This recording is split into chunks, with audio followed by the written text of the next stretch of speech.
Greetings to all of my fellow erudite magicians out there. My name is Jeff Kowalk, and welcome to my channel. If you love all things magic book related, you are absolutely in the right spot, and we are so glad to have you here.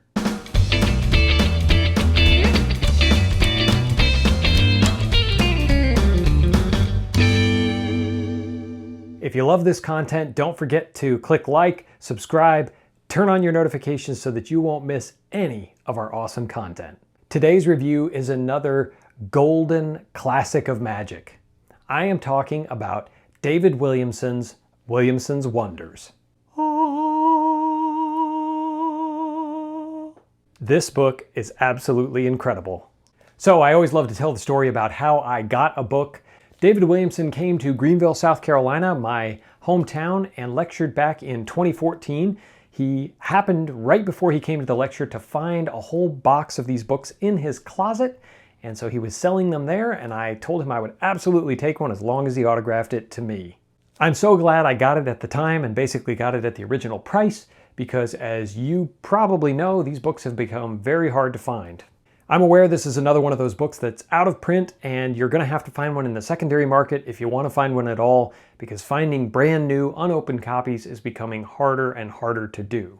The book is a relatively small one, so that may be off-putting for some. Let's do a quick comparison to the Tarbell book. So from the front, this book is about the size of an 8.5 by 11 sheet of paper versus the Tarbell you can see. And in terms of the thickness, it is much, much thinner, being only about 100 pages. Weight does not always account for everything, but you should know what the size is. If you know David Williamson, you know that everything in this book is not only professional, but it's also fun. It was, of course, written by Richard Kaufman, written and illustrated, which accounts for all of the soulless faces with no eyes and all of the motion in the drawings. It was published in 1989, and it covers a wide variety of different types of mostly close-up magic, although there is some stand-up stuff as well. You have everything in here from cards to coins, tricks, sleights, some nuggets of wisdom that he's giving. It basically has a little bit of everything. In terms of the props you need, you're going to have pretty much 100% of what you need to do the tricks in the book. If you have a set of cups and balls, some standard paraphernalia that most magicians have. I won't tip too much here, but you're going to have what you need to do most of the items in this book. There are a couple things that are no longer made. For example, he has an item in there to peel a spectator's signature off a card. As far as I know, the material to do that is not produced any longer. If you are aware of how it's made, shoot me a message. But don't worry, it's not really required to do the trick in question. It's just a nice subtlety at the end. There are so many classics in this book. Of course, you have the 51 cards to pocket, the torn and restored transposition, the strike vanish, multiple versions of the strike vanish. So let's get right into this. If you've seen David Williamson perform, then reading this book, the fun almost jumps off the page at you. And one of the best attributes that I can ascribe to David Williamson is that he is a real professional. He knows what entertains an audience, but beyond that, he has some incredible chops, and that's the part that makes him a true professional. When he performs, and if you've seen him perform, you know this, he performs as if he doesn't have chops. He drops cards, he looks like he's kind of doesn't know what he's doing, a little bit aloof, I would say.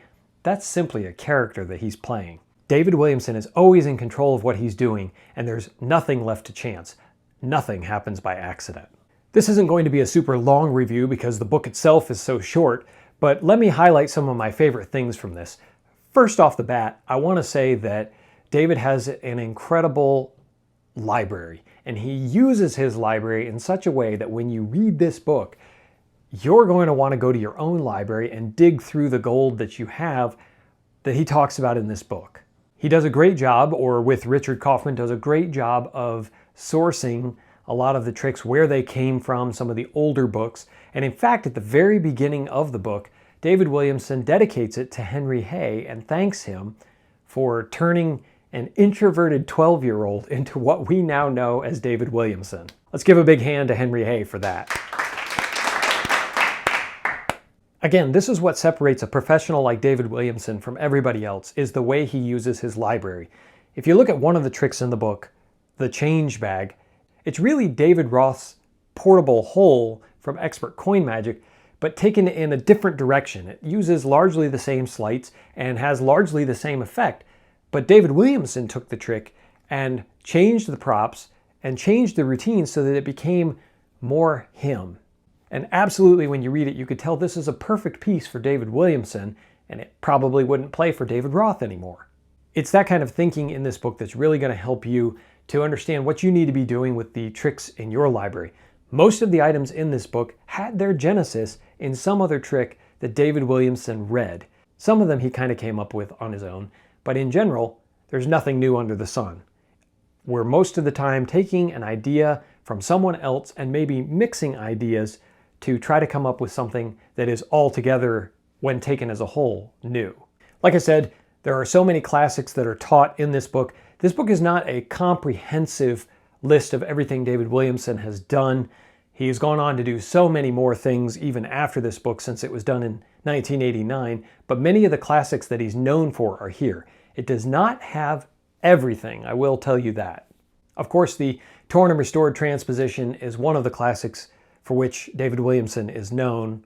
I love the premise behind it, that a person chooses a card, the magician takes one out, really actually has it shoot out of the middle of the deck into his waiting hand. It's the wrong card. He tears it up, puts it down on the table, and proceeds to try to find the card. When he takes out an indifferent card out of the deck and waves it over the pieces, the card in his hand turns into the spectator's card, and the pieces on the table turn into the card that was just waved over the deck. There's more to it than that, and it goes on. There's even more magical climaxes to come after that amazing moment on its own. So that one is well worth learning and performing. And as indicated in the text written by Richard Kaufman, was always one of David Williamson's favorite performance pieces. Even in that trick alone, you're going to find some interesting thoughts on what constitutes a commercial effect and how you can get away with performing a trick that requires more work and more props, even in a walk-around setting, with just a little bit of forethought and preparation. As I mentioned earlier, 51 cards to pocket.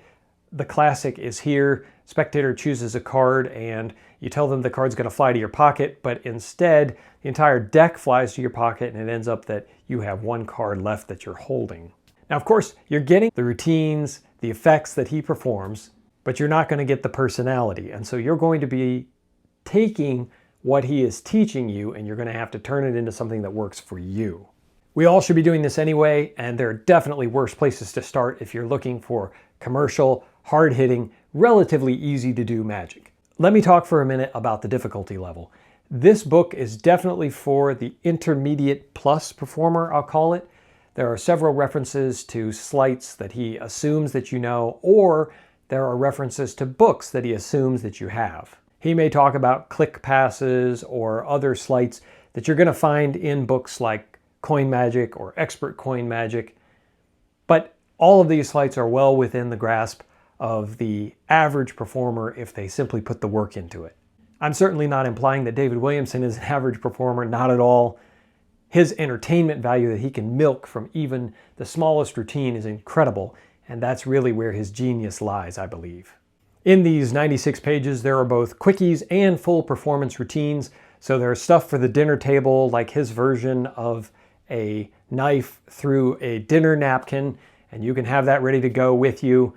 There's little things like that that you could perform at the dinner table. There are items with pens, a la the striking vanish, as well as a rebate type idea where you indicate that a pen has a rebate that comes with it for 25 cents. He takes a Bic pen and shakes it, and you can hear coins rattling inside the pen. He takes the cap off and shakes out 2 dimes and a nickel and puts everything back together, and you can see that his hands are empty the whole time. So another quickie that would play very well in more of a casual situation. I would suggest that the cards, coins, pens, and other items he has in here would play very well for the performer who enjoys wowing their friends, family, and coworkers. Pound for pound, even though this is a small book, there's a lot of great commercial magic in here. You will perform these items, but even if you don't, you will learn from following in the creator's footsteps to understand where he started with this idea, which direction he went with it, and then the finished product that he presents to you in the book. Another mark of his professionalism is that he really never stops thinking about these things. There are several versions of the strike vanish, and some of them use a wand and a coin or a pen and a coin.